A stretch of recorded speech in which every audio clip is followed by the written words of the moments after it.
Hey there, my name is Jay, creator of the English with Jay project and the Essential English course.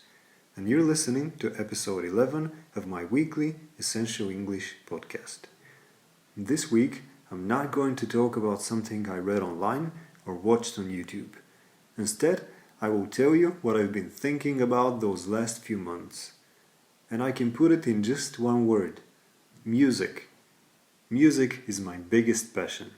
It has helped me deal with the bad moments and celebrate the good ones. For each important period in my life, I have a song or an album to associate with. So I think of music as the soundtrack to my own life. My musical style is not very defined. I like jazz, hip-hop, blues, R&B, soul, funk, even pop music. I love Latin and African rhythms as well. I don't know what to call such a style, but I definitely find something common between those genres of music. All of them are very melodic and soulful and rhythm-driven.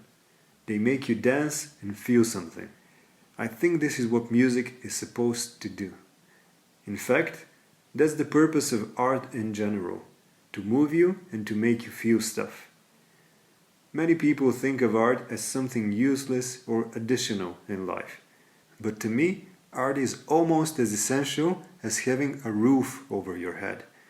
Because it's exactly music, cinema, theater, architecture, design that make us think about life and ourselves. They help us find meaning. Without them, life is just eating, working, and sleeping. That's a really boring way to live. So far, I had only listened to music. I was always the consumer, never the artist myself. But I love music so much that I wanted to be a bigger part of it. I wanted to be able to express myself through music and to communicate with other musicians in their language. Because I think music is a language, just like English or Bulgarian. The purpose of a language is to help you tell people what you think and how you feel, using sounds. Well, music does exactly the same thing. Music is often better than language at communicating what you feel because it's intuitive. It's somehow coded deeply in our genes and people understand it no matter where they come from. A sad chord, for example, sounds sad to a Japanese person just as it does to me and you.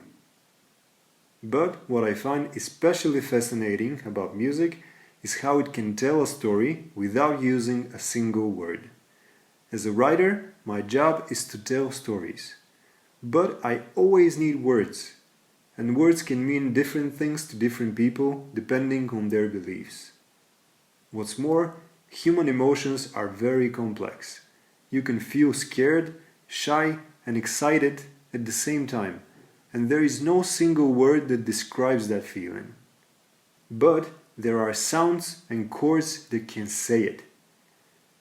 I have dreamed of learning to play music for years, just as many people dream of learning to speak English. I know exactly how frustrated and stupid a person can feel when they can't get the big picture and when they make too many mistakes. I almost gave up because learning music was making me feel bad about myself. Thank God I love it so much, otherwise I would have stopped learning and playing. But instead of quitting, I decided to experiment with new approaches. First, I tried to convince myself that I love practicing music. Then, I tried to set a strict schedule. None of them worked. But something else did, and it was much simpler. I tried not to think about music. I just put my guitars and my little piano where I could see them. Whenever I felt like I wanted to play some music, they were waiting for me. I even bought a pair of good headphones so I could play in the evening if inspiration hits me late at night. I didn't want to wake up the neighbors playing Jimi Hendrix after all.